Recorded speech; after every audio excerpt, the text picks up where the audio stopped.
What God cannot do, what God cannot do, does not exist indeed. My name is Ogochuku. In July 2022, I noticed a little lump on my breast. So casually, I just went into the hospital. And even the doctor who saw me then said it was nothing. And I said, I wanted to check. I wanted to be sure that it's nothing. So from the imaging, they said there was something. Then biopsy. Then it came out that it was cancer, confirmed. So the first chemotherapy I took in Enugu almost killed me. We didn't know what was happening. So my family, my husband's family, they're in Abuja. They said, come down to Abuja. And before coming down to Abuja, I've been seeing link of NSCPD. I usually don't watch it. I will just open it. It was usually noisy. Then I closed. But when I came down here, my sister-in-law in the morning, 7 o'clock, she had keyed in. So I traced this place. I came here and started my treatment. Did 9 rounds of chemotherapy, had surgery, paid for radiation.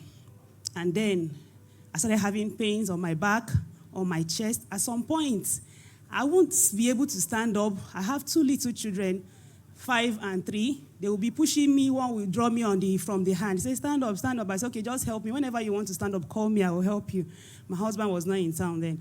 So when he came back, he saw it and said, you have to go for another test and all that.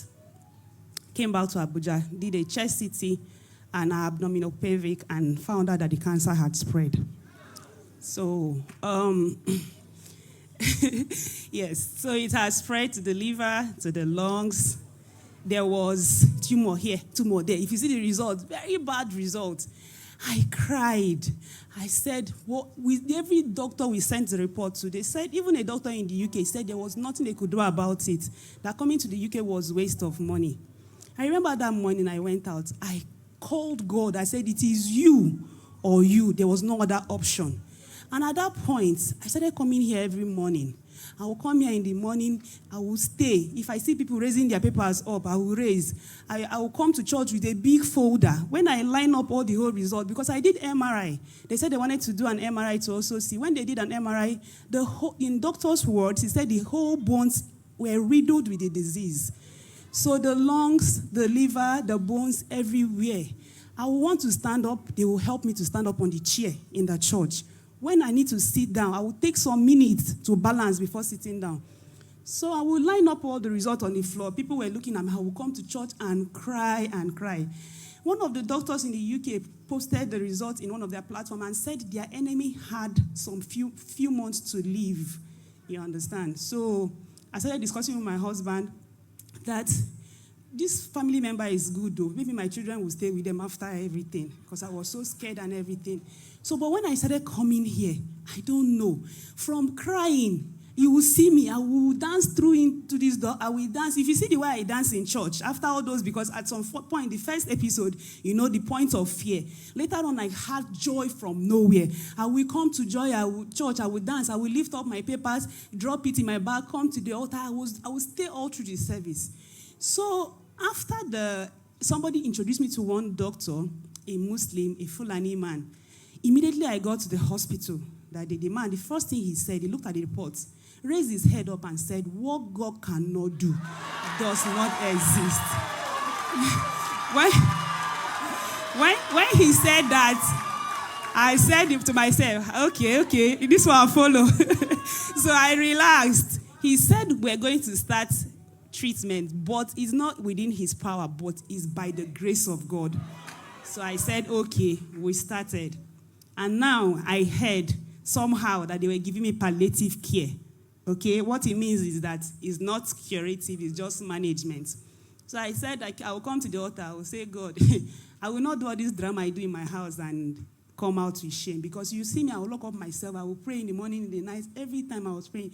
There was one period my son came and said I should stand up. I said, I have pain. He said, let me pray for you. He prayed. After praying, later on, he said, stand up. I said, I still have pain. He said, but I prayed. So I said, God, this child. So that period all passed. After I had after 4 months, that was in November, the doctor said I was going to do a review to know if there was disease progression. My brethren, when I went to do the test, in the hall that day, while I was listening to NSCP, the people were filled up. They would say, Pastor Jerry would say, if you have this one, kneel down. If you have this one, stand up. I was kneeling down, doing all the whole thing, being so dramatic I didn't even see anyone. When I went in for that test and came out, the results came out, I was inside Keke. I was screaming. Normal lungs, normal liver, the whole thing. Are you still sitting down? You need to be shouting. See the person that could not stand.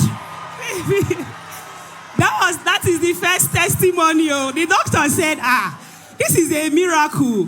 Now I'm seeing, because I don't know if they showed the report, the MRI. It was showing T1, this one, so many things I didn't even look at because I thought all my results. This one I had to look for it to send it this morning. When Pastor Jerry was saying tear, I would tear. I don't tear alone. I will burn it.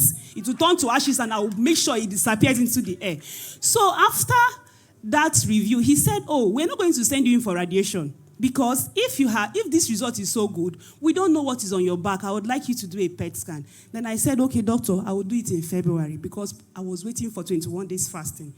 I came down from Enugu on the 7th. He started coming here every morning. I will come here in the morning. After the fasting and prayer, I will go. In the evening, I will come here. I was sure of what my result was going to be. In my diary, I have a prayer diary. I was saying, God, heal me. I don't say, God, heal me. I will say, I want this in this particular way. Even before that result came out, I saw all my results. I went to the internet and I downloaded a result of a normal liver and wrote my name. Normal kidney, I wrote my name. I will bring it to the altar after service every day and pray and dance and go home. So when we were doing the 21 days fasting, on the day of joyful news, Pastor Jerry said, okay, he made his declaration. I was inside the taxi. I went to see the doctor. He booked me for a PET scan on the 5th of February. He said Egypt or Lagos. I said, Oga, no Egypt, no money.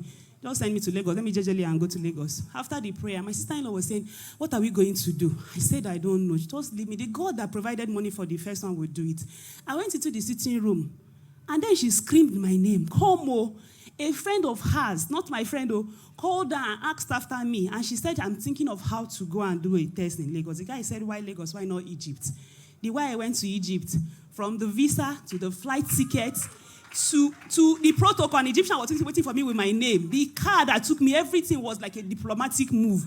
I did everything. It was all expense paid for. God did that so that when these results come, they will not doubt it.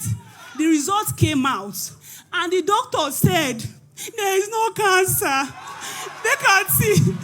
This is my evidence. No cancer. Look at the person that could not stand. This is my evidence. It did not end the way the devil planned it. It did not end in shame. It did not end in shame. The doctor said it's magic. Then he said it's not magic. It's miracle. He said no more radiation. He said no more radiation. He showed me my skeleton on the screen. He said, look at your brain. Look at the result before. Look at this one. There is no basis for comparison. It can only be God. This result comes once in a while. I've come to say what God cannot do does not exist. You see this Eroi sees me. On the day of the PET scan, the Egyptian girl that didn't know how to speak English, she was taking off all my clothes. When it came to my handband, she looked at it. She said, I said, no, you will not take this one off. She looked at it and she could read it. She read, what God cannot do does not exist. I've come to say thank you. Thank you, Jesus. And again, my friend, Norma Anozie, she has been a friend indeed. Whenever I come to church, she will come, help me to sit down, help me to stand up. She was not praying for herself, but Eroi saw her. She met her husband in my house on the 23rd of December. She is married and her wedding is on the 23rd of March this year. Thank you, Jesus. Thank you. Thunder, God is here. My answers are here. What God cannot do.